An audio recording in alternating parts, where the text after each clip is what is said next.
I've got my phone ready to check. Oh my goodness, who am I up against? The Texans, of course.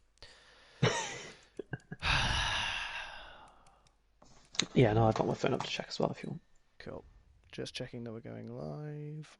Oh, we have one subscriber on YouTube. Now we have two because I just subscribed. Woo! I'm the other subscriber. Oh wait, hang on. I'm not. Are we live? Ah, there we go. Thank you. There we go. Are we both there? Woo! I'm the other subscriber. Yeah, we are. Brilliant. Okay, right, brilliant. And we are live with more Flag on the Play. Looking at week 6, looking towards week 7, ignoring the fact that both of our teams lost this week. It's a sad, sad day for fans of Green Bay. Yeah, you're 5-1. You'll be fine. We're 4-1 actually. Oh yeah, of course. Yeah, The Bears are 5-1 are top of the division. I'm so unhappy about that. I'm so mad. That's a bit of an oof. Yeah, it's very annoying. But yeah, I'm gonna get this out of the way now. Yeah, there you go. First comment. What happened with Aaron Rodgers? Great question. And what is the reason, Sad, that he only got 3 points on fantasy? Great question. Thank you, VSH Gray. Well, he went. I think it was like. Let me get the stats up here. He went of like 15 of 40 passing or something. Ooh. Right, so a couple of quotes. Aaron Rodgers said after the game, "We needed to show more humility." Mm-hmm. Basically, getting too big for their boots and stuff. Mm-hmm. Matt LaFleur said, our practice was terrible. Need to practice better. Beginning of the game, we looked good. We looked really good. I mean, you went 10 up, like. Yeah, and then Rodgers threw a pick. I think that it was a very windy day, and it wasn't just wind in one direction. It was constantly changing. Yeah.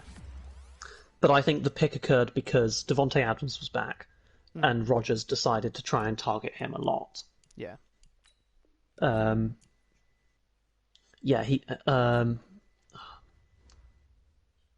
It's not showing me the full stat, but he was targeted over 10 times. That looks like 10 here. That's double than more. Yeah, it's double what anyone else was targeted. Yeah. People like Jamal Williams didn't catch a ball. Equanimeous St. Brown didn't catch a ball. Gotcha. I think he went too heavy on passing to Davante Adams because he was back, and then got the interception, and that rattled him because it's his first interception of the season. Yeah. In week 6. To be fair, credit where credit is due. Buccaneers' defense was outstanding. Yeah, that's something we'll probably talk a lot about. They were outstanding. Yeah, they got a pick 6 on that first interception, and then which would rattle anyone. Yeah. And then he throws another, passing to Davante Adams again. Yeah. And it went downhill from there. Do you think part of it was because he was rattled, he decided to throw to his best receiver? But then, because there's been a couple of I think weeks part of without it him is, something I saw, Robert Tonyan went down midway through the first quarter. I think he got back and continued to play a lot of the game. But the Packers' defense played better in the second half, only allowing 10 points. Yeah. But I think Rodgers put himself in a position where he couldn't come back from. He missed a wide open target in Mercedes Lewis. Yeah. Would have gone for a touchdown, absolutely. No one was around him, 40 yards downfield. Well, I think it was more like 30 yards downfield with like 10, 20 yards to go to the end zone. He was wide open. Rodgers missed him. I think it was plays like that where Rodgers kind of missed and just wasn't looking himself all day. Yeah. And I think part of that is, yeah, absolutely throw 2 picks in one game for a player like Rodgers, who a couple of seasons ago only threw 2 picks in a season. Yeah. He only threw 6 last year. Yeah, goes and throws 2 and a quarter. Yeah. I believe it was 2 and a quarter. Yeah, it was 2 and a quarter. Yeah. And credit where credit is due. Bucks defense was amazing. They held Packers to 3.6 yards a play, I think it was. Yeah. Which is half of what they were getting previously. Yeah. And they stopped the run. Yeah. Aaron Jones was 10 for 15 yards. Gosh. See, I purposely left not watching the Packers game to let Sam talk about it, and so I'm hearing a lot of these stats for the first time, and that's just highlights how miserable a day the Packers had. Yeah, we should have. I mean, Jamal Williams was 4 of 34 yards. AJ Dillon 5 of 31. We should have handed the ball off to them more. Yeah, absolutely. When we should have ran it more. Those are quite interesting statistics, actually, because you think a lot of succeeding in the NFL is mismatches. Yeah. And what that means is having matchups in which you've got a player who clearly outclasses another player that they're up against. And part of that as well, I wonder. We've talked about Davante Adams and him being back, and Rodgers throwing to him. I wonder whether the backup running back is getting so many yards is because the Bucks are looking at the way that Rodgers is playing and going, okay, maybe clearly he's throwing to his number one receiver and they're going to run it if they have their number one running back in. So I wonder whether LaFleur should have changed up the system and gone, okay, well we need to design plays in which our top players are going to get the ball, because then the other team isn't expecting that. I mean, if you look at it, that's what we've been doing a lot of this season. Yeah, you look how well Tonyan's done. You look at Jamal Williams has had a really good season. Yeah, I was thinking Valdez-Scantling and Alan Lazard. Lazard is out. Yeah, no, I knew he was and out. has been out. Yeah, I was just thinking in general in terms of a season. Yeah. Yeah, because here's another thing. Yeah. They managed to stop the run really well, and then that meant they could be creative on blitzes. Right. In the secondary. And, you know, Packers only allowed like 2 or 3 sacks in the whole of the previous weeks. How many sacks have they let up this game? Ooh. Let's go 6. Ooh, 5. Ah, close. But still, for a team that's only allowed like 2 or 3 sacks this season, to allow then 5 in one game shows you how much that the Bucks defense was just dominant. Yeah, that leads us on to quite a nice discussion on defenses. And so I was saying to you before, there's a great quote. If you're in the UK, I don't know. I developed my love for the NFL through the NFL show with Mark Chapman and Osia Manura and Jason Bell and stuff, and it's really worth watching if you can. And one thing, Osia Manura is now on the Ultimate Team this year. Is he? On Madden 21. He is. He has a card on Ultimate Team. He deserves it. Yeah. He is a 2-time Super Bowl winner. Yeah.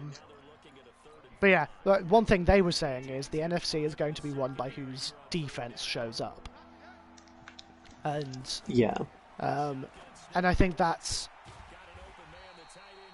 the whole situation with the Bucks, the Buccaneers and Packers game segues really nicely into that, because everyone thought the Buccaneers offense is going to come in and be this elite offense that we've kind of that is just going to be really deadly and kind of really difficult to beat, and it hasn't really been. It's been okay. It's been pretty good. But what has shown up is the Buccaneers defense, but equally, as much as the Buccaneers defense has shown up, they haven't every game. They've had very polarizing games, I would say. Yeah. I'm just getting up their schedule now. Slowly. This is why Sam is the stat guy. Let's find Buccaneers.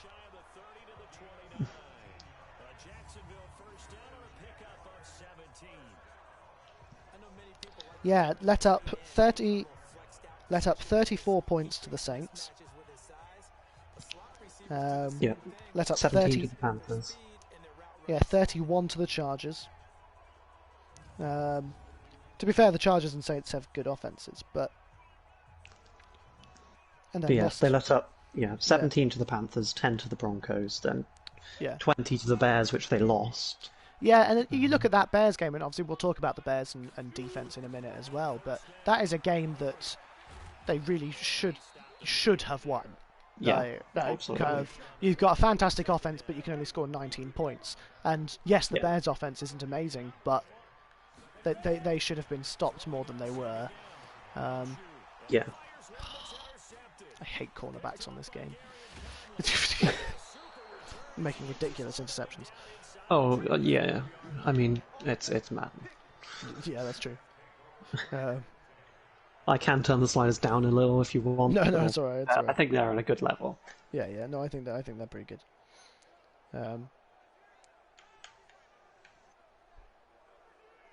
But yeah, no, it is defense wins championships. Yeah, it's something we always say, and it's a cliche, but it's also really true. Like we said, like get these games like the Packers game and like the Buccaneers Bears game last week are won by which defense is going to show up and which defense plays well. Steelers Browns game this week. Yeah, absolutely. 38-7. Yeah. Steelers defense scored, I think it was like 17 points on fantasy. Gosh. I played against them. I did win. Well done. But they scored like 17, 18 points on fantasy. Yeah. So we did. They were amazing. We did a couple of weeks ago. Which teams are good? Like, because we're not actually which teams are actually good because we don't actually know which teams are good at this point of the season. It's starting to become a little more clear, but it does seem as though I still put the Packers as a good team. No, I would as well. I think, but what I think is, go on. I think part of this has to do with mentality. You go down 28-10 in the second half. Yeah. You come out 28-10 down in the second half. Yeah. There has to be some mentality that's like, right, let's put the game on our backs. Let's change this. Let's dictate it. Yeah. Rather than just accepting what the defense is going to give you. Yeah. And part of that would have been good defense on the Bucks' part. Part of that has to be mentality. It's like last season we went 13-3, but we were close games in which we didn't really do very well against good teams. Yeah. And it just shows the mentality of a team when you go down. How do you fight? Yeah. To keep going. So, Eagles this week against Baltimore. Eagles just in general against whoever they're playing. Yeah. Titans Houston game. Yeah, good game. We'll watch that one. It was an amazing game actually. Yeah. Hello, Colts. Matt. It absolutely shows the mentality of the team when you go down. Yeah. And I think that's why the Packers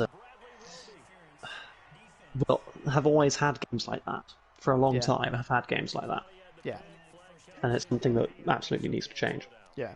So would you say then, at the moment, the two things that separate... that was such an awful throw by me. The thing that separates the good teams from the bad teams. So sort of answering our question from a couple of weeks ago. So in that, we talked about intangibles and the teams wanting to win it and mentality. Yes. Would you say, paired with mentality, at the moment, that the rule of good teams in the NFL is whose defense is going to show up? Yes, absolutely. And so we've already talked about the Buccaneers having a good much defense. as you can win games with offense, but you can't continually win games. You can't win long stretches of games. You can't dominate games without a defense showing it. Yeah. Yeah, I will say... And that is how you win big. Yeah. So I was going to say, and I know it's kind of, I say it's a cliche, defense wins championships, and that you need defense more than you need offense, and I know that's kind of true every year, but it's been more so true this year because it's been really obvious when teams have won because their defense has played well rather than their offense. And I'm thinking specifically of the Bears here. And so I said to you before, where there are lots of memes going around like there's an imposter here amongst the amongst the 5-win teams. Kind of how are the Bears amongst the 5-win teams? Actually, you look at all their games. Yes, their offense isn't anything special, but they're winning games because their defense is not letting other teams score more points than their offenses. They're giving their mediocre offense time to score enough points to win the game. Yeah, as a defense, you have to put the offense in the position to win the game. Yeah, and I think it's a great. Let me have a look at the points they've let up. Okay, they let up 23 against the Lions, 13 against the Giants, 26 against the Falcons, 19 against the Colts, 19 against the Bucks, 16 against the Panthers. Yeah. So that's what, less than 20 points, the average of 20 points a game. Yeah. Which is really decent. Which is good. Which is really decent. I did a weird camera angle and regretted it instantly. Defense doesn't win championships. Have you seen the Patriots? This is where Defense wins championships. Have you seen the Patriots? Yeah, that's I'm my going to turn that around on you. Yeah. So in not last year. No. Sorry. Let's go back to Tori's question in a sec. Yeah. I was just going to say on the Patriots thing, the reigning defensive player of the year at the moment is a Patriot. Isn't it Stephon Gilmore? Yep. The Patriots, that's the thing about the Patriots that people don't realise, hiding under the whole kind of Brady Gronkowski kind of Patriots dynasty offense thing.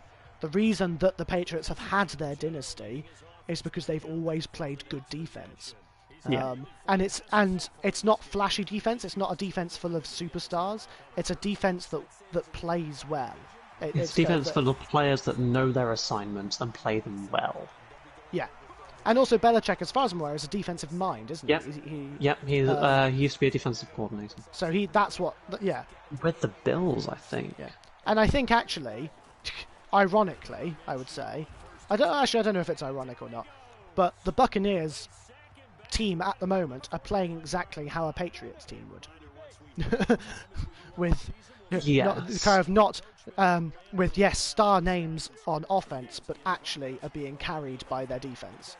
And I think that's relatively ironic. Yes. Let's go back to Tori's question. Are the Eagles good, or do they just have potential and lots of injuries? I think it's a scheming issue. Interesting. I think it's more of a scheming issue than it is a player issue. The Eagles are a really fascinating team. I don't quite know... Well, let me start here. 2 weeks in a row, the Eagles are... I've missed that kick. Oh, gosh. 2 weeks in a row, the Eagles were like down 21-0 or something, and ended up bringing the game within 10 points. Yes, they didn't win either game, but they were down by a massive lead and brought both games in potentially within one score. If not one score, then kind of 8-9 kind of points. That's 8-9. Eight is still one score. 9 points then.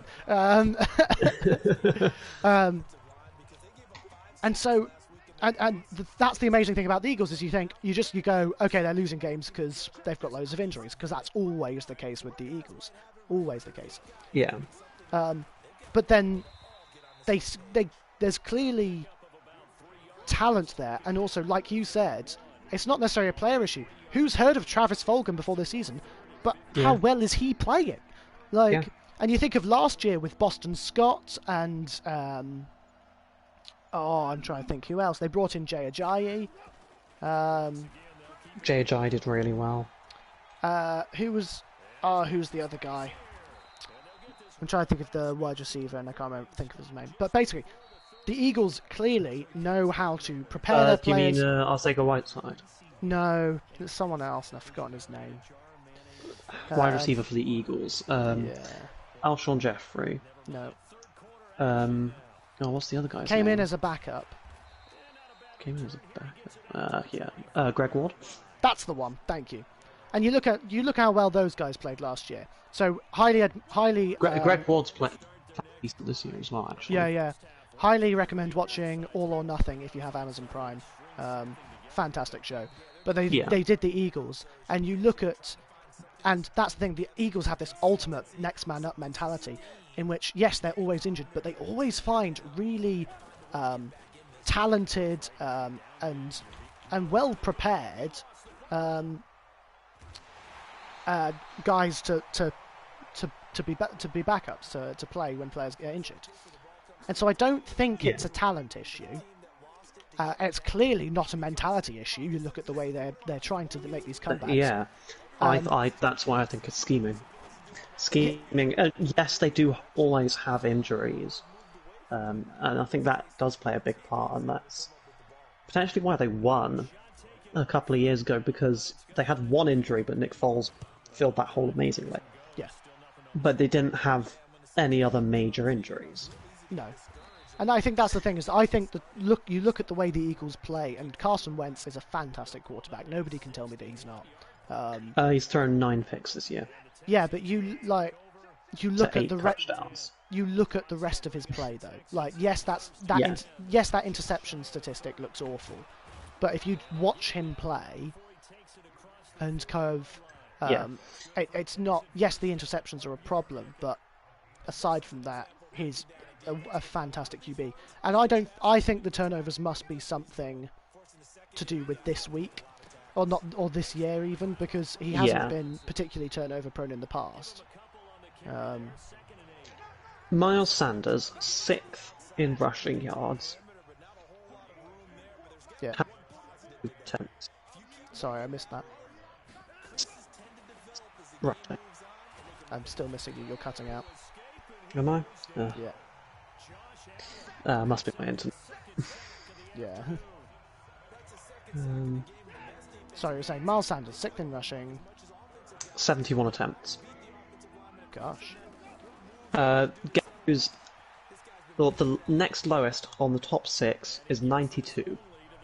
Gosh. He's really go down like 4 formal players. Aaron Jones, 75 rushing attempts. Gosh. You have to go to Kyler Murray on 51, who's kind of like 13th. Yeah. For the next lowest attempts. Yeah. And you have to think, utilize him. Yeah. If he's 6th in rushing yards off of 71 attempts, if he's doing so well, use him. Yeah. Yeah, I think yeah. Yeah, you can't leave that sort of talent just lying around. You have to utilize it, and he's done amazingly off of so little carries. Yeah. But imagine if you gave him the ball more. Yeah. But potentially he's getting that many carries because people are expecting Carson Wentz to throw it. It's so difficult. Like, I agree with you. It's clearly not a talent issue or a mentality issue, so it's got to be relatively to do with the scheming. And also the turnovers. Yeah, Carson Wentz is 4th in the league in pass attempts. Okay. And I think that's probably the reason behind all the interceptions. Yeah, because he's being forced to throw it so much. Yeah. So I think it's have to play calling and scheming. Yeah. Yeah, I think that's a fair assessment. And I think it's time for Doug Peterson to go.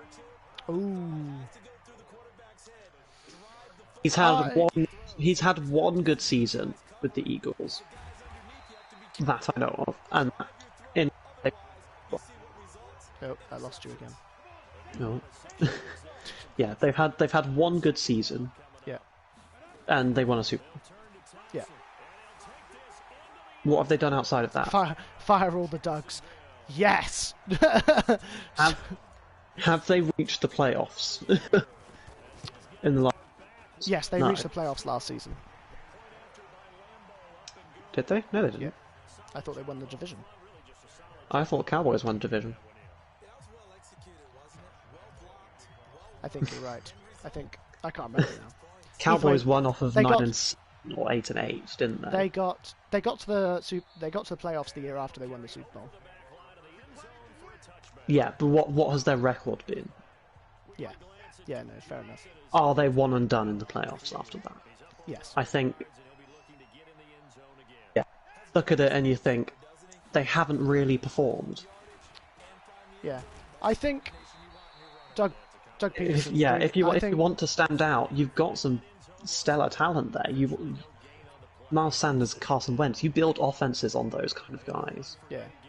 You've got an O-line that's only going to last another year or two Yeah. of I think good, that solid might be play. that might be another issue at Philadelphia. Actually, is that O-line has been really injured and they're really struggling to fill the holes that they had before then, and that could be an issue going forward. If they've done well at filling in at running back and wide receiver and all of these positions, but if they're not able to replace that offensive line, they are really going to struggle. Yeah. Fun fact: guess who's top 3 in passing attempts? Passing attempts. Yes. Who? Third, you have yours truly, Gardner Minshew. Whoop, whoop. Second, Matt Ryan. Yeah, that doesn't surprise me. Guess who's Top. Yeah. Is it Carson Wentz? No, Carson Wentz is 4th. Okay. Is it Kirk Cousins? That wouldn't surprise me if it was Kirk Cousins. It's number 1 overall pick, Joe Burrow. Oh, of course it is. Yeah. Gosh, good on him. Yeah, I should have guessed that actually. But you can't expect a first overall pick, a rookie quarterback, to throw that many times and not get injured. No, but to be fair to him, playing well. He's playing great so far. But if you want to win games, you need to mix it up. Yeah. Yeah. I think actually... You've got to give it to Joe Mixon at some point. And when they did that against the Jaguars, it clearly worked really well. Yeah. Yeah, I think... And they did well against the Colts as well, and it seemed quite balanced. Yeah. Giovanni Bernard went in for a touchdown as well. Yeah, first touchdown in 2 years. That was a good moment for him. Yeah. Tori makes a really good point about the Jaguars' issues with defense and Doug Marrone, and I will apply this to the Eagles as well. My thing with the Jaguars, I don't think Doug Marrone has always I don't think he's been the problem. What happened in the year that the Jaguars had a stellar defense? They went to the AFC Championship game. Yeah. And this is my problem. Off the back of Blake Bortles as your starting QB. Yeah. That just shows you the power that defenses can have. Yeah, and I will go on a mini Jaguars rant now because I have some good points to say. Go on.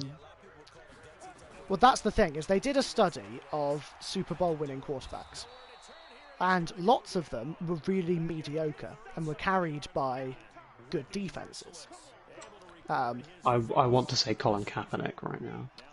Eli Manning in one of his Super Bowl seasons did not have stellar quarterback play. It's kind of you don't need a great quarterback to win a Super Bowl. You just need a decent, an offense that will regularly score points. Joe Flacco and the Ravens. That's the other one I was going to think of. Yeah. So taking that into mind, I forgot what my next point was. That's so annoying. So yes, you don't need a good offense. Just need a good defense. And yes, that was the Jaguars. That's why the Jaguars got to where they did and did so well. Nearly got to the Super Bowl as well. Should have been to the Super Bowl. Like the comment says, bad refereeing meant we didn't go to the Super Bowl. Yeah. Yeah, And so I look at that's happened all over the league in many different years. yeah, Think and about so Fail Mary and yeah, others. yeah, and so I'm looking at kind of where the Jaguars came from that, and Doug Marrone has clearly done some very good things. He's been a very average head coach, and so for me, I wouldn't hate if he stayed. The thing that bothers me, you look at the Jaguars' offense and how innovative they have been. They have clearly changed from last year. They're clearly using a system that Gardner Minshew is comfortable in. They're clearly using a system that is using the talent of the guys. Yes, they're not kind of scoring every game. Yes, they fail at times, but they're young and they're not the best players in the league. They're playing exactly how they should play. This is where my problem lies. The defense is not doing anything. The defense played amazingly in that first game, but that is clearly an anomaly, and clearly this system needs the system needs to change, because I've heard regular reports that our defensive coordinator focuses on rushing with a D-line and doesn't use blitzes kind of at all. And we're one of the lowest in the league in sacks. And so many games I've watched, the reason we lose them is because the opposing QB has so much time to do whatever they want to do. Yeah. It's just such a massive issue. Yeah.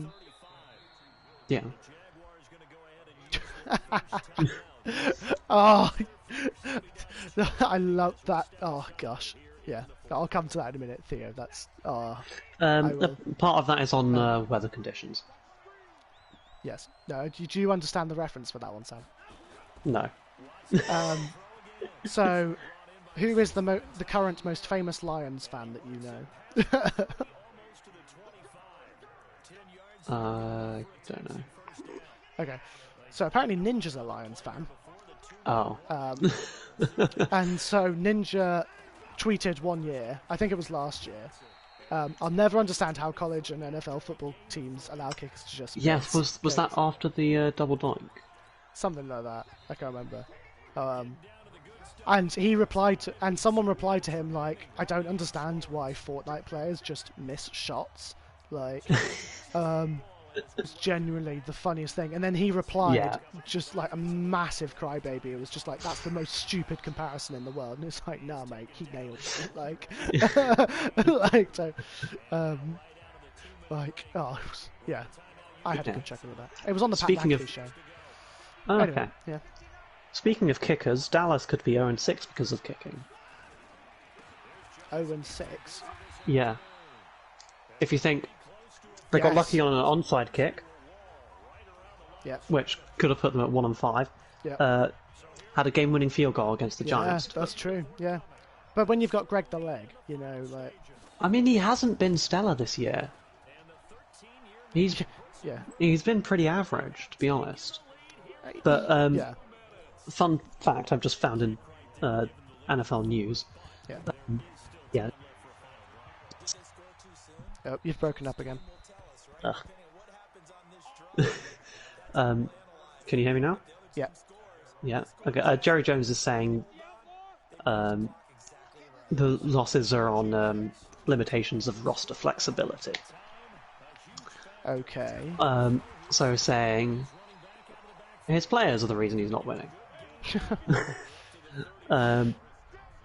And a lot of players are saying they're discontent with the coaching staff, and one player said they're totally unprepared, don't teach, don't have a sense of adjusting on the fly. And another one said they just aren't good at their jobs. Oof. So, yeah, a bit of discontent growing in Dallas. Yeah. That's a bit of an oof. Yeah, 26th ranked defense in the league in yards allowed per game. Worst in points allowed. Gosh. It's clearly a Mike McCarthy team. And that's not a good thing. Yes. Yeah. So I think, I think coaching change. Yeah. Yeah, Mike McCarthy is clearly not cut out for the job, which is a shame. But I say it's a shame. I say it's a shame. They needed to upgrade from Jason Garrett and they haven't, and that's sad. But yeah, Mike McCarthy has an amazing CV. That's what I'm looking for. He's done some great things with the Packers. It's just a shame he hasn't done it anywhere else. Yeah. But even with the Packers, you can see it's offense first. Let's pass the ball lots. Yeah. And let's not really focus on the defense. You could see that in the Packers, and that's why they couldn't get any further. And you see it here in Dallas now. And it's an issue when your starting quarterback goes down. Yeah. It does things to morale as much as it does to talent and kind of who's playing and whatnot. Yeah. No, absolutely. Just to quickly finish my Jaguars point. Yes, go on. If you're not getting any pressure on the QB and refusing to run blitzes, fire your coordinator. And that's why I wonder what the problem is at the Eagles. Is what I was trying to say. Is that maybe it's a play calling or coordinator thing rather than a head coach thing. Because I look at the head coaches around the league and they're not. There are so many average head coaches that aren't bad, and actually you'd feel like replacing them wouldn't necessarily make a difference. So I wonder whether it's a coordinator thing. Yeah. Because you see all these coordinators that become amazing head coaches because they clearly know what they're doing. And you look at teams who hold on to their coordinators for dear life because they know what they're doing. Yeah. I think that's a little bit of what the Chiefs are doing here, holding on to their coordinators. Yeah. And you think of the Patriots with Josh McDaniels and Yeah. And I've been really impressed with Jay Gruden at the Jaguars as offensive coordinator. He's done a really good job with that offense. They look brand new, and they look like if our defense would give them a chance to rest, they look or like to not worry. They look like an offense that will do well in the future and can just be built upon. But yeah. Right, should we do some predictions? Actually, no. Actually, who was the other defense I wanted to talk about? I'm trying to remember. Steelers. Absolutely. Actually, there's a couple of teams I've just remembered who I want to talk about. We haven't had a We Them Boys in the chat yet, so I don't think Cat's here to talk about Them Boys. We will. I think we have mentioned the Packers to the Cowboys a significant amount, actually. Because there's been a lot of controversy and interesting things happening in Dallas. Yeah. We'll try and get around at some point. But yeah, we'll get around to that. But yeah, Steelers. Interesting fact I read, they're on pace to beat the team NFL sack record. Yes, yeah. TJ Watt's been amazing. Just that entire defense is just smothering teams. Yeah, absolutely. They're just... Yeah, absolutely smothering. They're balling. They know how to play, and they're playing well. And it's just it's good to see Ben Roethlisberger back and playing half decently as well. Yes. The Steelers look like the team they should have been last year, and it's weird. You don't realise that. Because the Steelers are really synonymous with the NFL, you think, because they're obviously... They're one of the most storied franchises. Yeah, and so actually you don't realise how much you miss the Steelers playing well until they start playing badly. It just... Yeah. I've enjoyed seeing them play well, and they are... And that's why I think the Steelers are my AFC pick, because they're the only defense that has remained solid throughout the entire season so far. And like we said, in the NFC and the rest of the AFC, I'd say, it's about whose defense shows up. Yeah, the Pittsburgh absolutely. Steelers defense is showing up on a weekly basis. And and this is what I wanted to lead on to as well, that I remembered. Guess who else is showing up on a weekly basis, weirdly? Defensively, or just... Yeah, defensively. Well, we've spoken Bears. Yeah. Are you thinking Giants? I am. Well done. I'm thinking of a cornerback called James Bradbury, who's currently leading the league in He's interceptions. doing well. He's And doing really well. he is winning. He is. I say he won well, I say he won. He had a couple of defensive stops against Washington, which essentially won the Giants their first game. But he is also the reason that the Giants have been kept in a lot of games because he is playing. I don't know. Like, I didn't consider the Giants' defense to be good. I just assumed it would all be bad. But actually, against Washington, they showed you that actually there's a really talented core team there. They've got some good defensive guys. They've got real offensive potential there. And actually, that team with a little having that team built up a little bit more, they're gonna be really scary. Yeah. And actually, it was nice to watch that Washington game because, no, because it made you realise that actually the Giants aren't as trash as they seem. Yes. They just had to play an equally as bad team to show their potential. Really, that actually their potential was just hiding under batterings by other teams. I've said this about the Washington football team a couple of times. They have a lot of good pieces. Yeah. The defense is looking kind of semi-solid at the moment. If they're healthy, and if they're played in the correct schemes. Chase Young, Ioannidis, Deron Payne, Ryan Kerrigan. Gosh, we just named 5 kind of 5-star pass rushers. That's kind of like that shows you the level they're on. Yeah, and they have those pieces on defense, and I do think it's a quarterback issue there in Washington. Actually, they do need a leader. Yeah, and I don't think any of the quarterbacks they have on roster are. That's the thing. I think Alex Smith could be that guy, but Alex Smith is not going to be your long-term starting quarterback. No, exactly. That's why I think Justin Fields, Trevor Lawrence. Yeah. As long as you get an O-line. But that's like what we said the other day. Like, I think in our last stream, if you're building a team, start with your O-line and your D-line because your quarterback will have. They're not going to be able to do anything. However, I think the upgrade is definitely there. Yeah.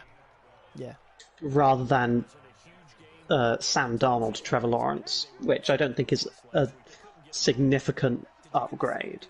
No. Or isn't a significant enough upgrade, whereas Dwayne Haskins to Trevor Lawrence, Kyle Allen, Alex Smith, the opportunities there and the things needed for you to get a decent upgrade are there in both Justin Fields and Trevor Lawrence. Are the Chargers even worth bothering with in NFL fantasy? That's a great question. And I was actually going to bring them up in the defenses as well. They've been trotting along. They've been trotting along because their offense is good. Justin Herbert. No. The simple answer for the Chargers is no, because whilst their offense is doing bits and they're spreading it out on offense, so as far as I'm aware, there is no one kind of offensive focal point. It might have been Austin Eckler, but he's injured, so no. I have Joshua Kelly, who's their backup running back. He's getting no points, so I don't know how people's receivers are doing, but I think he's spreading it around. But you've got some good pieces there. I mean, it's always going to be difficult when your defensive leader Derwin James has gone. Oh, of course, he hasn't been playing. That makes so much more sense now. Yeah, because I was going to say, I've got Hunter Henry as well, and he's not playing well. So the only two offensive charges I would bother about are probably Justin Herbert and potentially Keenan Allen. I don't know how well he's playing. Mike Williams. Oh, and potentially Mike Williams, yeah. I don't know if they've had another receiver who's actually done fairly well as well. I think. Can't remember though. I'm not but yeah, that was the thing. Is I've been questioning myself recently, kind of why are the Chargers doing so badly? They were supposed, like, over the last 2 years, they're supposed to have this really young, destructive defense. You've got Joey Bosa. Yeah. You've got Kenneth Murray now. Yeah, it's is it Kenneth Murray or is it? Yeah, and they've had some really decent corners, and you've got Derwin James. I was kind of saying to myself, why at the moment the Chargers are losing all of their games within one score, which is typical of a team with a really good offense but not so good defense. And that surprised me because I was like, hang on, how on earth has the Chargers offense become better than their defense? That is why. Desmond King, Chris Harris Jr., Derwin James. Derwin James. All amazing players, but Derwin James has been out for the season, so that's a big reason. Yeah. By the way, Matt, you say pick a full Patriots team. Did you see the Patriots game this week? Oh, that was embarrassing. That was a little embarrassing. They were not good. They were really not good. Is Emmanuel Sanders still going to get receptions after Thomas comes back from injury? I would be cautious because he didn't really do very well the first part of the season. And I don't know whether that's a Michael Thomas thing or just a chemistry thing, but they only really got going kind of week 4 and 5. He only really started getting receptions and stuff then. Yeah. So Michael I would Thomas be cautious. Michael Thomas eats up receptions. That's his thing. He does. Because he's sure-handed. He's a good receiver. Yeah.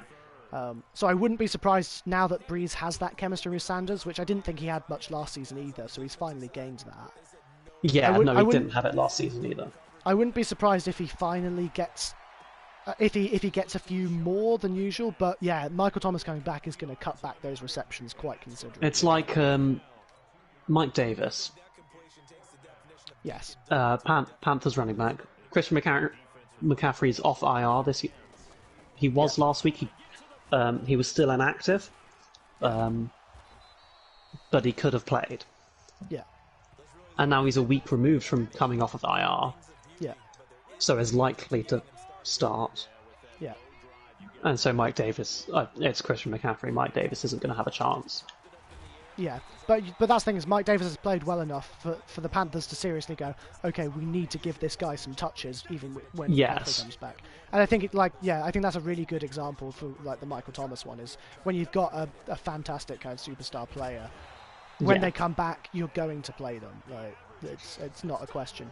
But if your backup guy has played well enough in the meantime, they do make you question, okay, maybe we need to utilize this guy a little bit more. Yeah. When will Breeze? I think Breeze potentially retires at the end of the season. This season or next season. I have. Let me have a look and see if I can find this. But yeah, continue talking. Continue talking. Having looked at the way Breeze has played, he doesn't look like he's had a lot of fun. His arm is looking a little bit weaker. He's struggling a little bit more. If there was a crowd playing, I feel Breeze is more likely to be hyped by the crowd, and I think Breeze is a kind of a crowd guy, and I think he had a difficult time in the off season because of the comments he made and the backlash he received off that. So if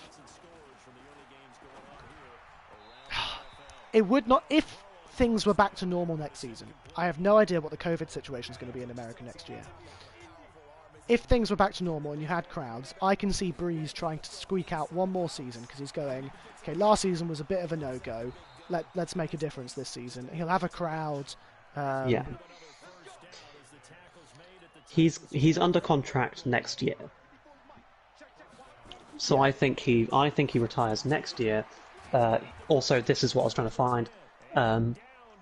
NBC has established a succession plan for Mike Tirico and Drew Brees to take over for Al Michaels and Chris Collinsworth after Super Bowl 56. Wow. That's 2022. Yeah. That so makes, he'll be that retired makes, by then. Yeah, that makes complete sense to me. Yeah. Yeah, absolutely. Brady will have to be pulled off kicking and screaming before he retires. He absolutely. Yeah, I think that needs to be this year. Yeah. Personal opinion. Yeah. He's proven that he's a decent quarterback. Like Yes, he has. He definitely has. And we have spoken about that before. That he is. Yeah, but age will hamper him. And yeah, absolutely.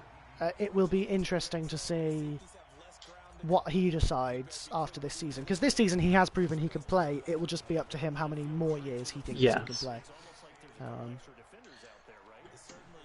Yeah, the Julio Jones situations are really interesting. Okay, yes, he's a 2-year deal worth $50 million, so he's under contract next year as well. Okay. Yeah, I think you're right, Matt. That Brady, if Brady was to do really badly this year, I could see him retiring this year. But I think he's done well enough already, and he's got a good enough working relationship with Bruce Arians at Tampa Bay for them to try it maybe 1 or 2 more years. Yes. Which is frustrating, but yeah. Yeah. Julio I have an interesting question for you, Sam. This is yes. I'm going to incorporate Oscar's question about Julio Jones into this. Yes.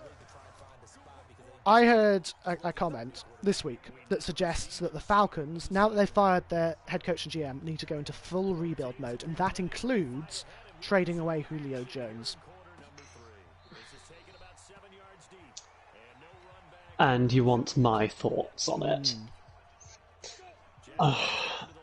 No. No, yeah. I think you do need to build up a little bit. I think the main thing is make sure you've got a quarterback of the future and make sure you have a defense. Yeah. Because they have some amazing pieces. They have some amazing young pieces on offense as well. Todd Gurley will be around for a bit. You can draft a running back. Running backs are always in the draft. Yeah. To be fair, they've got a really good. They've got a really good running back core there. Yes. You think, who have you got behind Julio Jones? You've got Calvin Ridley. You've got Russell Gage. Both have had 100-yard receiving games this year. Calvin Ridley's getting up there in receiving yards. Yeah. I think he's near top, actually. Yeah. I can get that stat at some point. But O-line is good. You've got some young pieces there. You may need to draft a centre because Alex Mack is quite old. Yeah. But you've got players like Chris Lindstrom. Yeah.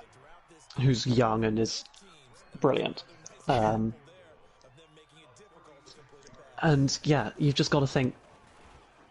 You've got some young pieces. AJ Terrell in the secondary is good. Yeah, he got his first pick this weekend. That was Keanu Neal. Oh yeah. Deion Jones. Players that are the right side of 30. Yeah. Who have at least 3-4 years left. Yeah. Of prime play. I think as well. In my opinion, if they're healthy, anyways. This Falcons offense has looked really, really deadly this year. They've kind of like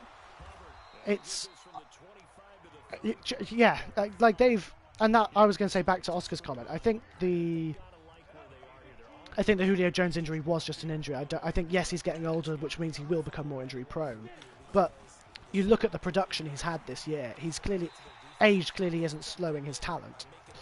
Yeah, the snaps he's played, he's been effective. Yeah. And I would say Matt Ryan.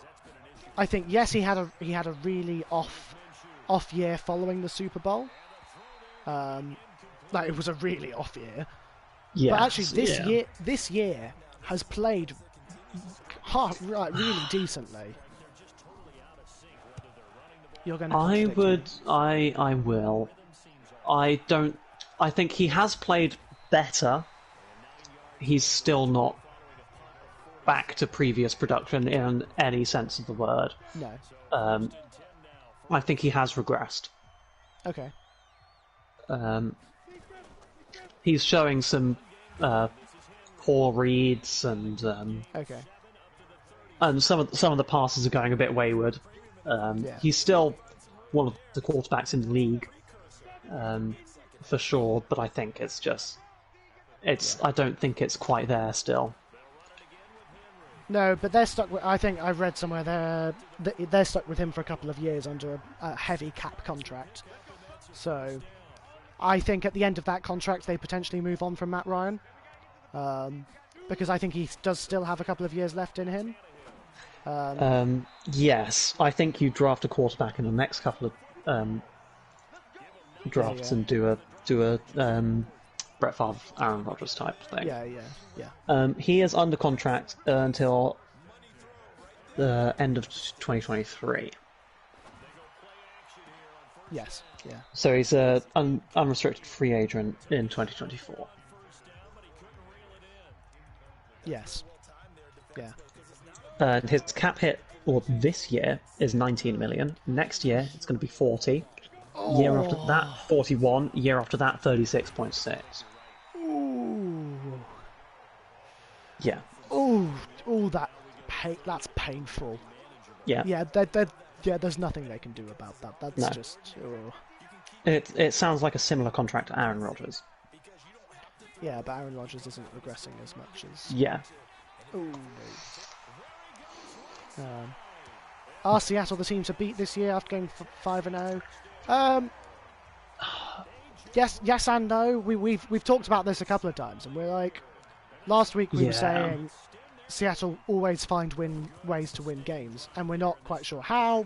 There's nothing statistical that says that. So on that level, yeah, they're absolutely a team to beat because we're not sure how to beat them, and we're not sure how they're winning games.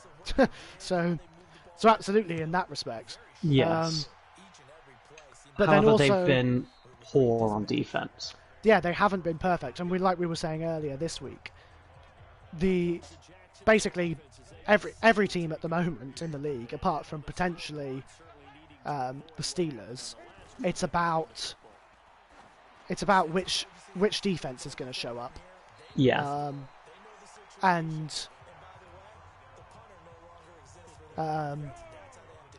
Will Seattle's defense show up? I will carry on this question of team to beat, throw in a curveball there, answering Tori's questions. How are the Titans undefeated? Because the Titans are playing really solid, It's safe football. Yeah, it's Derrick Henry running for minimum 200 turnovers, maximum points. It's really solid run game, so solid a run game that you don't need to do anything else, apart from play action passes, which are going to be open because you've run the ball the entire time. Yeah.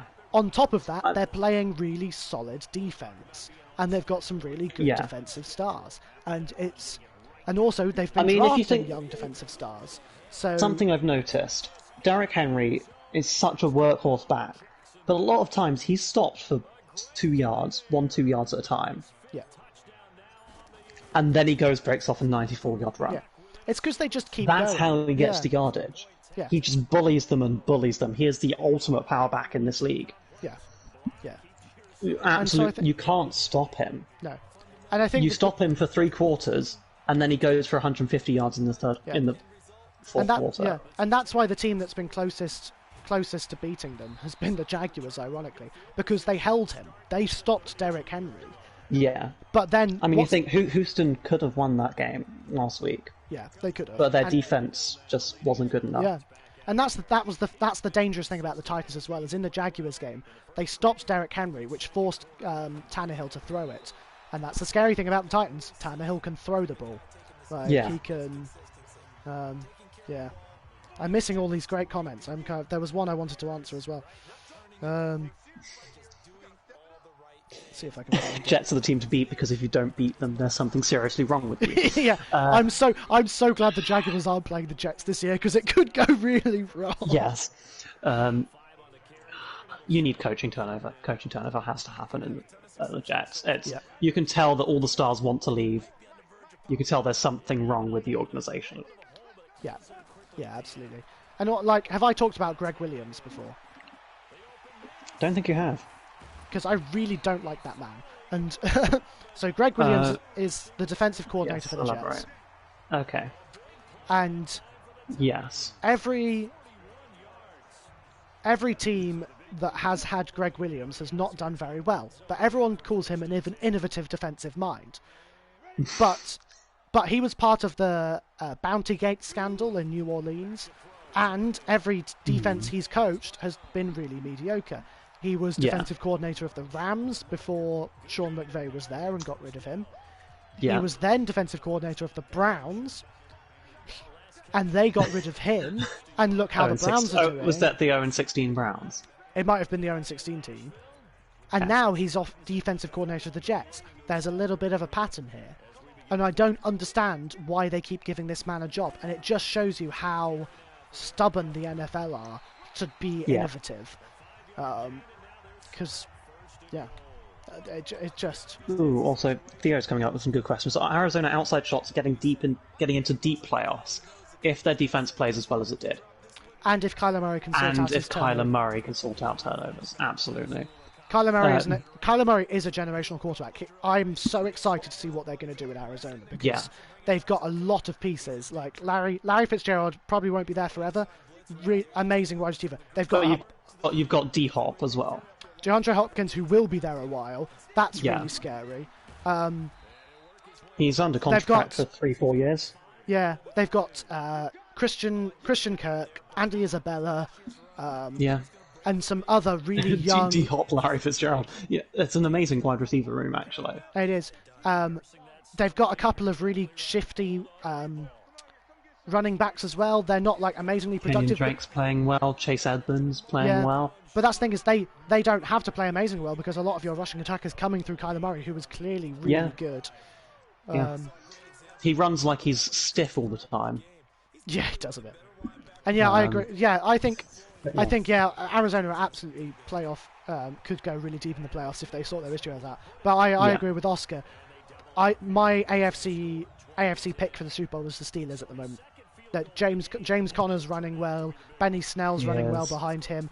Their offense is looking really, just really scary. Like you've got Juju isn't even playing that well, and you've got Juju. Like he's like Chase Claypool is scoring touchdowns upon touchdowns. Oh, Chase Claypool's been amazing actually. They've got Eric Ebron and Vance McDonald at tight end. They've got they've got an amazing O-line. It's dangerous. Is Le'Veon Bell going to get his move? Not quite sure what you mean by that because he's just gone to the Chiefs. He has got his move. If you didn't, he's gone to the Chiefs essentially. Yeah. And we did a video last week. You can check out if you want, or we'll just recap and say he's going to do. It's going to be okay. he's going to do well. He'll potentially having to share the running back role is going to be really good for him. Yes, he will. I think he absolutely will share the running back role. I think he's also going to drag a lot of attention away from other players on that team. Yeah. Which is going to be difficult to handle. Because the Chiefs have so many offensive weapons. Yeah, absolutely.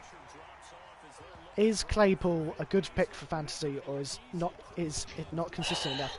That's always the problem. When someone has a multiple touchdown game, I never pick them up straight up. I never pick them up straight after they have a multiple touchdown game because the likelihood of them repeating that is extremely unlikely.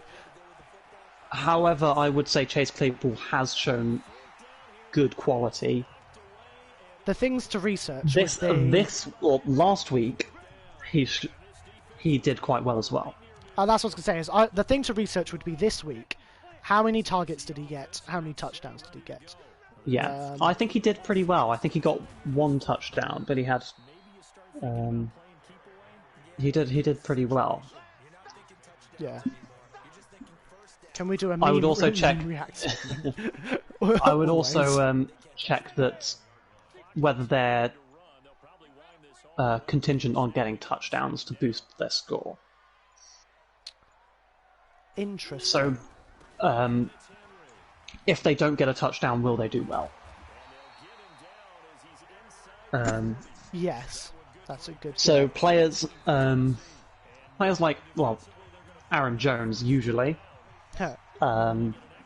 Travis Kelce is another one. Players who, if they don't get a touchdown, will they get the yardage to still be fantasy viable? And I think it's players like Kenyon Drake who are fairly touchdown, who need touchdowns to be viable. Yeah. So yeah, I think that's another thing to check is the yardage and catches that they get. Yeah. Yeah. Absolutely. Does that make them a viable fantasy option? Yeah, absolutely.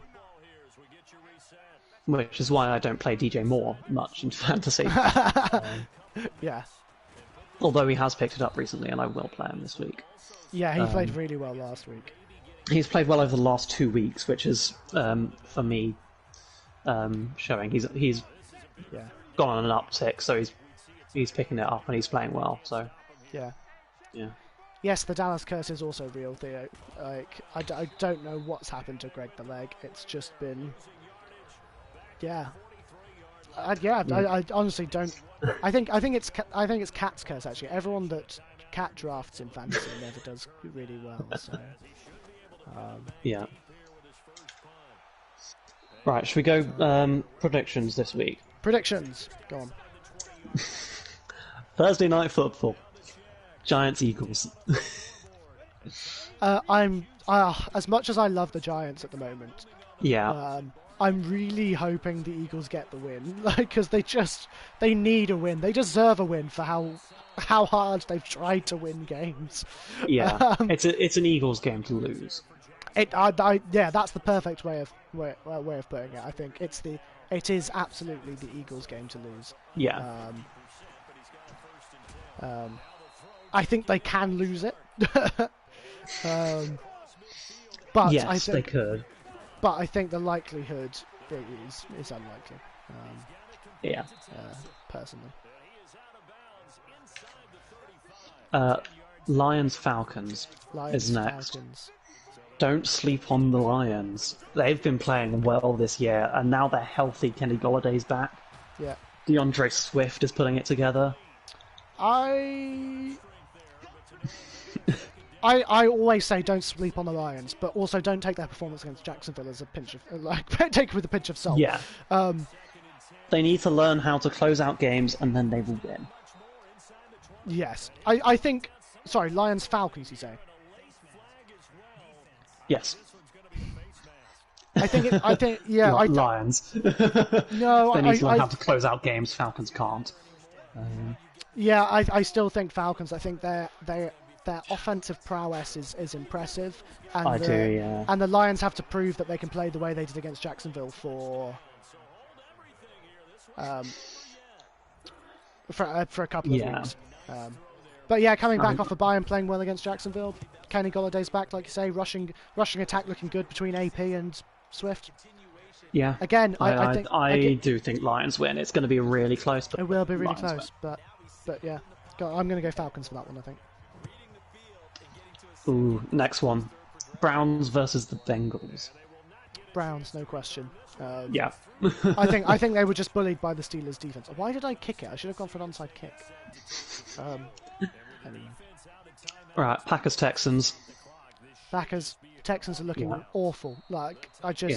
Yes, they managed to do something against the Titans, but at the same time, they did nothing. Right. They showed resolve and still lost. Yeah. It was like, I love it. Watching the coin toss of that game is hilarious, because Deshaun Watson knows as soon as they've lost the coin toss that they're going to lose the game. Yeah. And I think that says all you need to know about the Texans. So. Yeah. Yeah. Which I'm thoroughly enjoying. It's nice to see someone on the bottom with the Jags of our division. So. I think Packers come back with a vengeance. Yes, Oscar. I definitely think you can still trust the Packers defense, especially against the Texans, because the Texans don't have the kind of amazing offensive prowess to. I just wouldn't start the Packers defense in general. There's a lot of other defenses in our league, especially that are available to pick up. That are better than the Packers. Mike Pettin defenses traditionally aren't very good against the run, which isn't a problem because the Texans are terrible at running the ball. but they're not being the greatest this year. Yeah. So I still think there are options out there that are better than the Packers. Yeah. that you can claim off the waiver wire. Yeah. Easily. Just don't take the Buccaneers because I'm trying to get them this week. Oh, I don't know if I've tried to get them or not. But Ooh, it's fine. I'm the lowest priority, or the highest priority even. It's all good. Okay. Because I am trash. Good win this week, Oscar, by the way. I think I played Oscar this week. Ooh, this is going to be a close one in my opinion. Panthers Saints. The Saints had a bye week this week, didn't they? Yes. Wait, did they? Yes. Why do the Browns defense actually keep scoring points? I only include them for a bet. Because the Browns defense is actually really solid this year. Yeah. It's surprising and weird. Good pass rush, good corners. Yeah, pretty much, yeah. Safeties are a bit, but pass rush and corners are great. And will Thomas play after the falling out in training? I think he is going to play this week. As far as I'm aware, he's playing this week. Yeah, I can't remember what they said. That it's worth checking before the game because I'm pretty sure at one point they said he was going to be benched, but I don't know if that's last week or if that's going to be this week or. Yeah. Actually, no, they didn't have a bye week last week because they. Oh wait, no, they did. Okay. Yeah. Yes. I'm confused, but yeah. Yes, there was a falling out. So Michael Thomas allegedly, I say allegedly, he did hit a fellow teammate. Yeah, I think it was a safety. Can't remember his name anymore. So he got benched for discipline, and it's so like, oh, he's such a baby. He is. It's like he's such a talented player, but I will never consider him a great player because he's such a baby, because of the way he conducts himself on Twitter and and in practices and things. It just like you're allowed to live your life how you want and have whatever attitude you want, but the great players are the ones who are great people off the physically great players off the field as well as on the field. And yes, I would yes, the NFL essentially called the Myles Garrett incident banter by not suspending him for like an entire season. Yeah, I mean he was suspended for the rest of the season, and then was kind of immediately gone. Oh yeah, you can continue playing for the next season. Yeah. You've just whacked someone over the head with a helmet. Yeah. That should have some big consequences there. Yeah, exactly. It's Oh, dear. I think Saints pull it through still. Yeah, I think Saints are looking good. Give the chat a game to predict.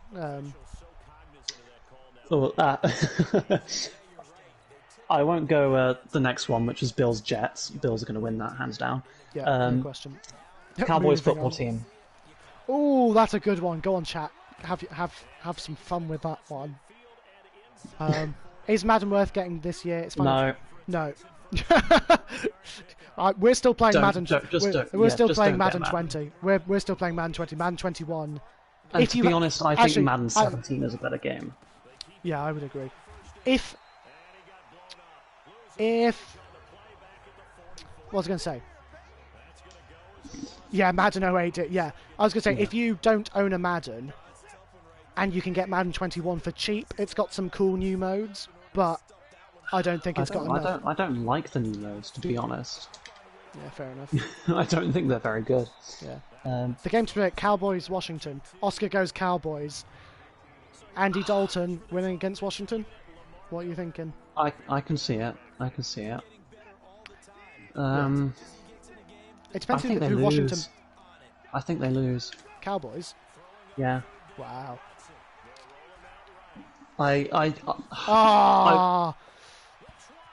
I would like them to win, and I'm going underdog here.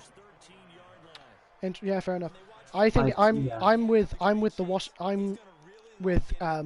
Tori's comment. Who's the Washington's quarterback? I think it completely depends who they're playing at quarterback and who they're practicing with, because at the moment it feels like they're Yes. practicing with Kyle Allen, and Kyle Allen seems to have the chemistry with the team. And Yes, considering it's the Ron Rivera team. and considering And how Kyle badly Allen has played under Ron Rivera, so considering how badly the Cowboys defense has played, it would not surprise me if they're playing a quarterback who knows what they're doing, that he will that they will beat the Cowboys. And yes, I expect Amari it's Cooper more to likely the Cowboys will win, but I think Washington. it wouldn't surprise me. Yeah. Yeah. I think Amari Cooper's going to. Oh, how did you not pick that off? Oh, anyway. And yeah, I think Amari Cooper is probably going to get less points now that he doesn't have Dak, because Andy Dalton's a great QB, but he doesn't have the chemistry that Dak and Amari do. Yeah, and he showed that he didn't do great last week. Yeah. The Cardinals were just all over them. They were better at every single position on the field. Yeah. Yeah. Yeah, absolutely. And I think the amount of discontent that's in Dallas at the moment, I think they go and lose another. Yeah, I'm tempted to agree with you on that one. I don't think. I'm going to be honest. I don't think Chargers-Jags is going to be uneventful. I think the Chargers' offense is too good and the Jaguars' defense is too bad for it to be uneventful. Most uneventful game, maybe 49ers-Patriots. Yeah. It's either 49ers-Patriots or Giants-Eagles. Yeah, Raheem Mostert's back on IR, so the 49ers are going to hobble through this game.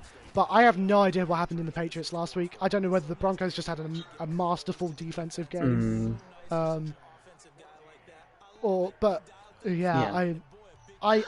let's say this. I fully expect the Patriots to turn this around, because... I do, yes, but also I think 49ers are going to win it. Have they got Jimmy G back? Yes. Then yes, yeah, I'm expecting. He's been back for 2 weeks, but was kind of benched halfway through. Well, hopefully he's fully recovered from the injuries. So. Yeah. Right, Seahawks Cardinals. I think Seahawks get the first L of the win. Yeah, I think so as well. I think Cardinals win. Yeah, I agree. I think Cardinals. As much as coming off of the bye week is going to help the Seahawks, Cardinals just dominated Cowboys. Yeah, I think Cardinals. It's so difficult with the Cardinals. Literally, it is. If their defense turns up again, if the Cardinals want to win games, they can. Yeah. It just depends whether they want to. And if the defense turns up like it did against Cowboys, then they're going to win. Yeah. They have the offense to keep up with Russell Wilson and the Seahawks, so it's And Kyler Murray can really confuse that defense. Yeah, and with a defense like the Seahawks against a QB like Kyler Murray, it's going to be a difficult one for them to keep. Yeah. But I think it's Cardinals to win. Yeah, I think Matt. I think it's going to be close though. I think Seahawks could very well go. They find a way to win. They find a way to win. But it's the Cardinals' game to win. Interesting. For me, anyways. Ooh, another good game. Chiefs Broncos. Chiefs are looking on a hot streak. I would love to see the Broncos. But Broncos have been playing well. And Drew Lock's back. Back. I would love to see the Broncos go on a hot streak, but the Chiefs demolish the Bills. Who did they beat the week before then? Oh no, they lost. No, sorry. No, I think they are. Sorry, they are going to go on a hot streak. He says. After having lost and defeating the Bills as badly as they did, I think. Okay. I think it's going to be close, but I do think Chiefs win it. Yeah. Matt's got too much faith in the Patriots, I think. Yeah. This stream is just me losing constantly because I play as the Jaguars and the Jaguars can't play football. Also, you didn't make good trades. Oof. I made. Well, I said I didn't make any trades, but it's because I drafted my team. I drafted some amazing players. You've seen the players I drafted, Yes, right? that's true. Yeah, we've talked 49ers Patriots. I think 49ers. Yeah. Um, Any more games this week? Buccaneers Raiders. Okay. Buccaneers. Raiders. Raiders have a bye week this week? I think they did. Yeah. I'm going to take Raiders then. I think, yeah, Buccaneers played well, but their defense has been, what's the word? Inconsistent. And I think they take the momentum and win. Interesting. I think they start to go on a hot streak. Fair enough. I'm taking Raiders because they've had a bye week, come off a big win. They're ready to win again. They know how to. They know how to win games, or they know how to win games now. So there may only be one undefeated team at the end of this week. Ooh. Because guess who plays next? It's Steelers Titans. Yeah, Steelers own the Titans. Right. Yeah. Well, you say that. How good is Derrick Henry going to be against that defense? Yeah, that is the big question. Not good enough. I think the Steelers defense has the answer. You look at how they stuffed Saquon. Yeah, true. Yeah, I do think Steelers win it. Yeah, I don't. Jags Chargers is going to be an interesting one as well. It is indeed. I think Chargers win that though. I don't think it'll be that close. No, I do not think it will be close. Last game of the week. Ooh, Bears Rams. This is a really good one.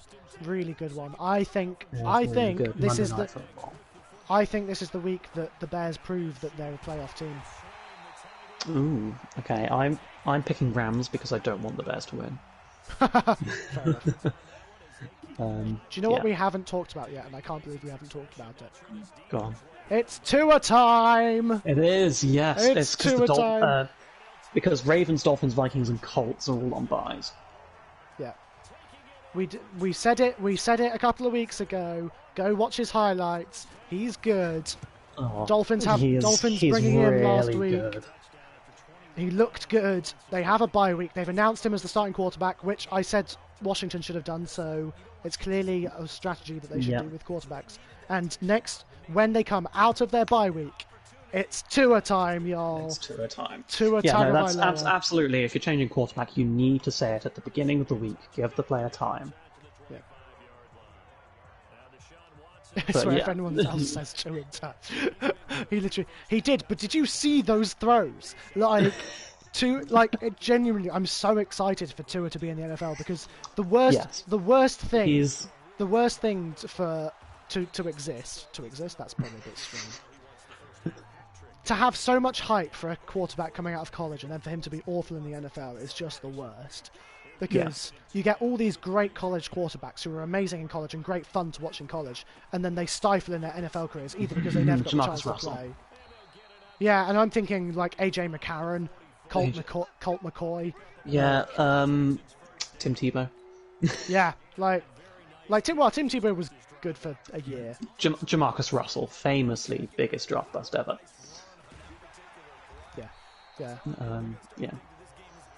Yeah, pick one overall QB and then gets cut after like the first year. Yeah, I'm so hyped for Tua to be back. I think that Dolphins offense is looking scary anyway with Fitzpatrick. It is, yeah. So having a younger guy, left-handed guy, which confuses defenses. Yeah, that is going to be interesting. It's going to be so exciting. Yeah, look at his college highlights. Yeah, and well done for Matt last week for learning how to spell his name. It was impressive. But yeah, I think he's going to be dangerous. You can't do that to him. he is going to be very dangerous. Yeah. No, you've got a whole week to practice Yeah. with him. I think yeah. Is that his first name? I love it. Wow. I mean, That's he's so cool, Hawaiian. man. He is Hawaiian. But yeah, no, that's gonna be he is gonna be electric. Yeah. And then hopefully in a couple of years we'll get his younger brother as well. Yeah, he is like Kyler Murray, except he has a better arm. But doesn't run it as much, so it's actually genuine. So it's not. Yeah. It's interesting. He's really good. So that's going to be dangerous. Yeah.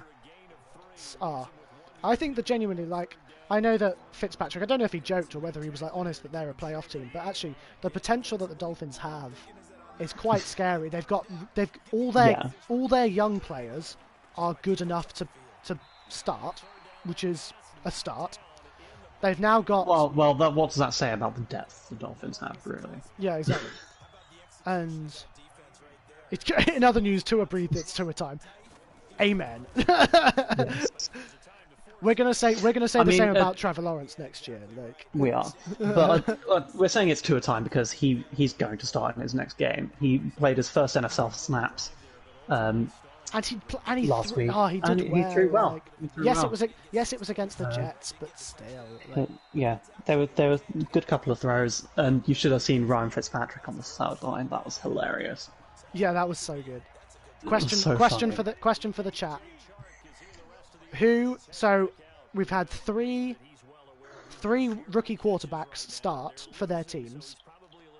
So we've had Tua, we've had Joe Burrow, and we've had Justin Herbert.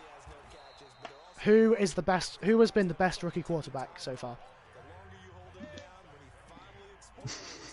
I'm interested to know The man who's only played 5 snaps in the NFL. Yes, Tom Brady. Tua Tagovailoa. Yes, clearly.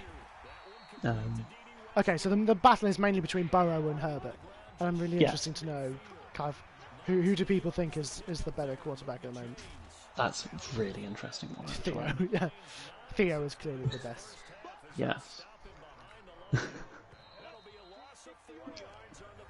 Yeah, yeah, that's a really good point, Tors, that Joe Burrow is essentially running that team, and yeah, that's a really good point.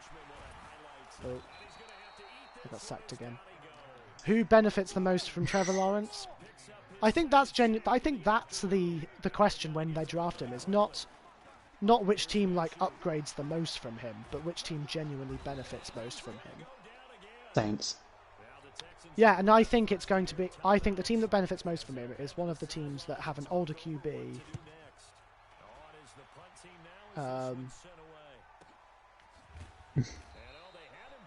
That's such an awful joke, Matt. Sorry. I was wondering where that was going. Yeah. It's going to be one of the teams with an older quarterback who needs to replace him with a younger quarterback, but also a quarterback that can. That still has a couple of years so that Trevor Lawrence can develop, and those teams. So some of those teams will be the Saints, Saints, Bucks, Buccaneers, Falcons. Bucks basically, could be absolutely amazing. Basically, any team in the NFC South. Yeah. Yeah, Falcons I think will be under there. Who else? Jets will draft Trevor, and that annoys me. Yeah, it's so frustrating. It'll be such a waste. Yeah. We are the Sam Darnold Appreciation Zone. We are the Sam Darnold Appreciation Club. David Johnson, what was the question? A starter this week, is he a good enough running back for a deep playoff season? No. Not in fantasy terms, or in real terms either, actually. The Texans don't... Texans are bottom 5 running the ball. Yeah, I think he's a starting running back, I think he's definitely good enough to be a long-term flex option. But yes, Texans tend to switch between him and Duke Johnson. I think David gets more snaps, but they're both not great because the Texans can't run the ball this season.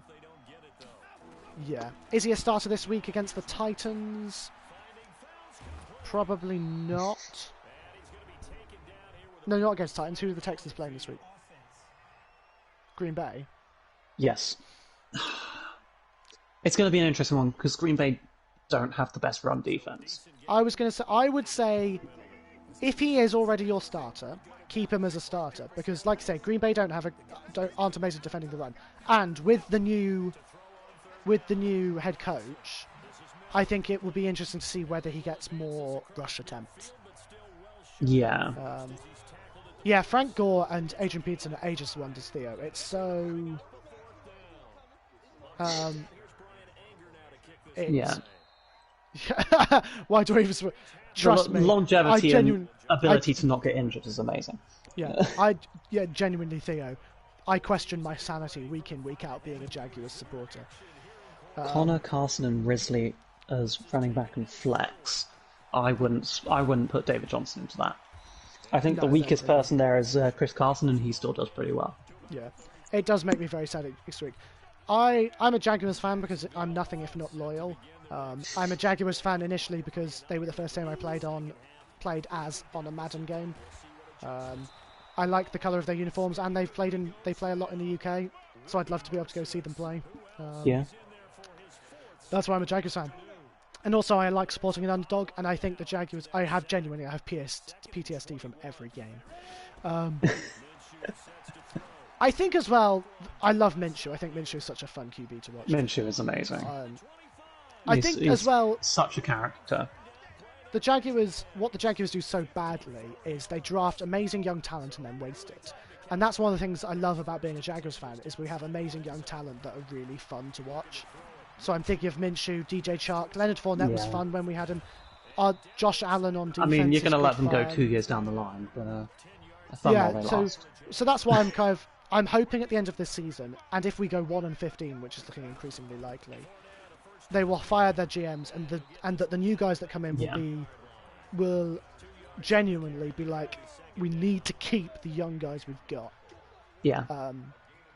Because they're worth keeping. And yeah. Yeah. And yes, the Florida drug crisis is definitely directly a result of the level of football play in Florida. Yeah, I mean, yeah, you got the Bucks playing there as well. You got Dolphins. Ooh, I just threw a terrible interception. Absolutely should have read that one. Yeah. I think we've said everything we want to say for this week. So if anyone has any more fantasy questions or just NFL questions, like we're here. Like I'm in the middle of the game. Like I'm good to keep going. Yeah, week 17, Nathan, is up on our. Oh, cool. Just sim it for me. I don't care. Yeah, this is a bit of a throwaway week for me because I'm 12-3. Well done. So I might put. Where am I in? Touchdown! I might start. Actually, Matt, my backup quarterback. You're wrong there because a Jaguars receiver had a 100-yard game last week. Guess who it was? Was it Keelan Cole? It was Keelan Cole. Our wide receiver core is really decent. I love our wide receiver core. It's young, and they know how to catch a football. It has so much potential. DJ Chark is good. Keelan Cole is good. Laviska Shenault is a Laviska beast. Shenault. He's going to be amazing. What a second-round pick that was. That is genuinely... Yeah. Ooh, a lot of people had first-round grades on him. Yeah, and the Jaguars said they were happy to pick him in the first round, so he was a steal at the second. And getting K'Lavon Chaisson.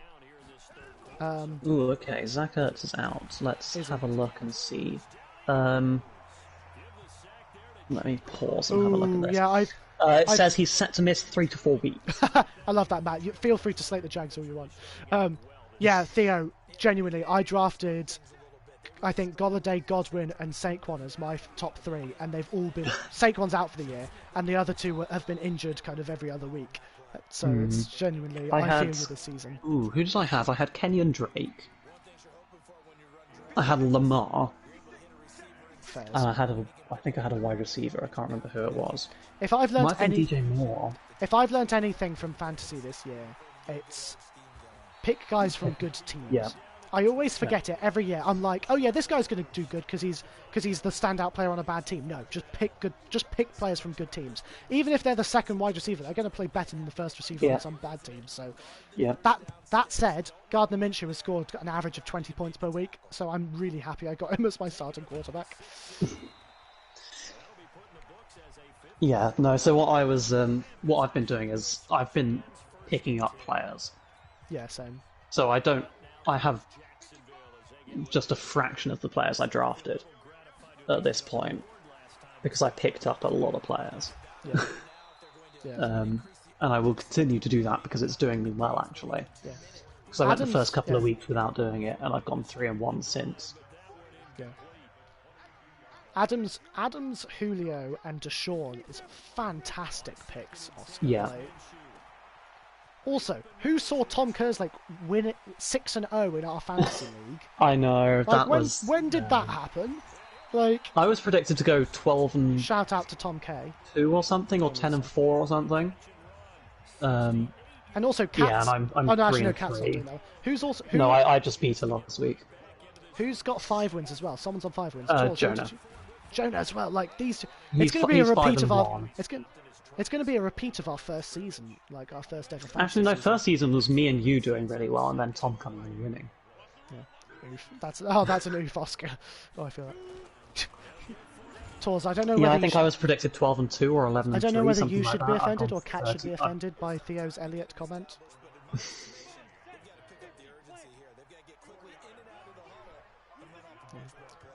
Yeah, congrats on the win, Oscar. My team were just trash. I'm playing how the Jaguars are playing. I won my first game against a much better team, and then lost the rest of them. Yeah, I am our fantasy league's Jaguars. Who am I? I would be the 49ers, I reckon. Win one game, lose the next. Win one game, lose the next. Yeah, and Tori's playing as well as the Vikings, yeah. Yeah. Yeah, that's fair. That's a good comparison, Sam. I think Kirk Cousins gets benched towards the end of the season. Yeah, but who's replacing him? I agree. Nate Mannion. Yeah, who's replacing him, Sam? I absolutely agree. I've talked to Tori about this, and we were saying that I believe that Kirk Cousins was worth the money that they spent on him, and I think he's played well enough to deserve the money. But now they need to get rid of that contract and get a new guy in. Yes. Did they give him an extension? I hope they didn't. I think they did. Let me pause my game and find out. Sam, the stat guy. Oh, that's JJ Watt. Ah! He did. Oh gosh. Through to when? 2023. Or he's UFA 2023. He signed a 2-year, $66 million. Oh, okay, he's not worth that. 66 guaranteed. Yeah. Okay, the extension was a bad idea. But... 30 million signing bonus, it says here. Yeah, okay, the extension was a really bad idea. No. I've definitely not worth the extension. No. He's not a playoff caliber quarterback. No, and he's proven that he's not. He's proven that. Ooh, pancaked. Oh, and then got sacked. Damn it. But yeah, that's the thing with the Vikings. They have a very weak secondary this year. Yeah. And that's hurting them. And it will continue to hurt them. Yeah. Also, Kirk Cousins throwing 3 picks and a half is going to hurt them. Yeah. And he's said himself, if he doesn't pick up the play, he will be benched. Yeah. Yeah, absolutely. So he's got a lot of dead cap in the next few seasons, though. So it's going to be a... Yeah. This year he's got 62 million, next year he's got 41 million, year after he's got 10. Okay, they might try and get rid of him that last year then. Yeah. I can see grab a quarterback in the next couple of drafts. You've got 2 years. You need a... Vikings haven't really had a standout franchise quarterback, kind of ever. Yeah. They've had Yeah, who yeah, did they have? They had Fran Tarkenton, and they had what's his name? He was mobile. Oh, No. Randall Cunningham, No. I think. But not. No. No. No, I've lost.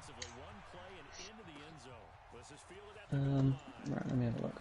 They had Brett Favre at one point. Tarkenton was great for them. Yeah. Played a lot. They did have Brett Favre. Warren Moon played for them a little bit. Oh, okay. Dante Culpepper's who I was thinking That's of. it. Yeah. He only had kind of like he had four and a half seasons. Sam, quick. Oh, that's such an awful interception. They had Warren Moon as well. Yeah. Quick. Oh no, quick. It's Sean Mannion, not Nate Mannion. Quick fire question. Best quarterback in the league at the moment? Yeah, it's Russell Wilson. Ooh, yeah. I know how much that hurt you to say. Yeah. No, absolutely. Yeah. Absolutely. You've got to think of Aaron Rodgers not having a good game.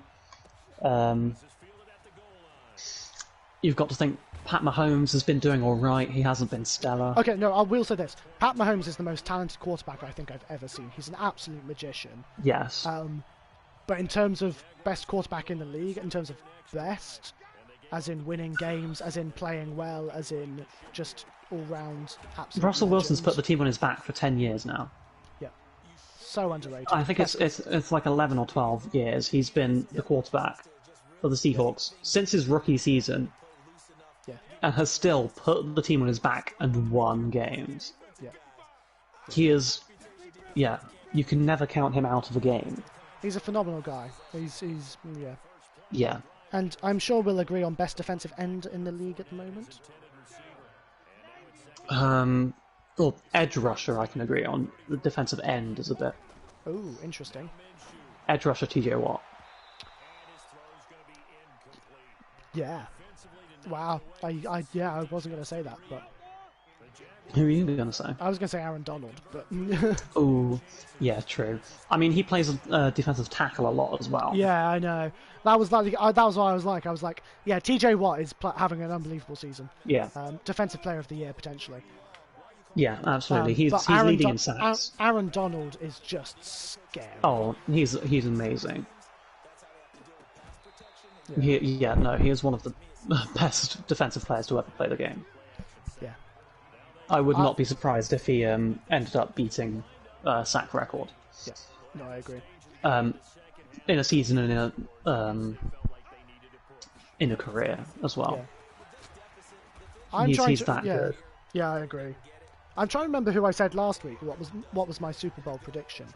I know last week I picked the Steelers, and I'm going to continue to pick the Steelers for the AFC because they're just. I don't think there's been a team that looks better in the AFC. Yeah. Yeah, I don't want to go against the Packers, but I still think they're in with a shout, but I think it's leaning more towards. It depends how the Seahawks play this week. Yeah, I agree. I think Seahawks are probably the team to beat. Yeah, I still think it'll be Seahawks-Packers. Yeah, I agree, Oscar. In the championship game. Yeah. Yeah, I think that's what we said. I think that's probably exactly what we said last week. Yeah. Is that Seahawks... Come back to us in week 10, and I think that's a more appropriate... Yeah. I think we said last week there'll be Packers-Seahawks in the AFC Championship game versus the Steelers in the Super Bowl. The D's will Right, this is a throwaway game, because it's week 17 and I'm already in the playoffs, so we're going to start Justin Fields. Ooh. And yeah, Theo, I do think that the Vikings have always been known for good defense. You think of especially with Mike Zimmer as well. Yeah, you think of the purple people eaters. Yes, and that was and the crazy. 4 horsemen and things like that. Yeah. And that's what surprises me is that this year they've got such a good D line. I'm so surprised that they're struggling. Yeah, as they much as picked they up are. Yannick Ngakwe. They have Michael Pearce. And they've still got Daniil Hunter. Daniil Hunter, yeah, Anthony they're Barr. all- Do they have they're Anthony all- Barr still? Yeah. And they're all really young. So it's really... Daniil Hunter's 25, 26? Yeah. And so's Yannick Ngakwe. So it's Yeah. worth bringing Tua as a backup quarterback. It depends who your current backup is and whether you're willing to take the risk. I think the Dolphins are looking good enough. The Dolphins are looking good enough to have a starting quarterback be fantasy viable. But I would want to play a game, want to watch Tua play a game first before I made that risk. But then you run the risk of another team picking him up.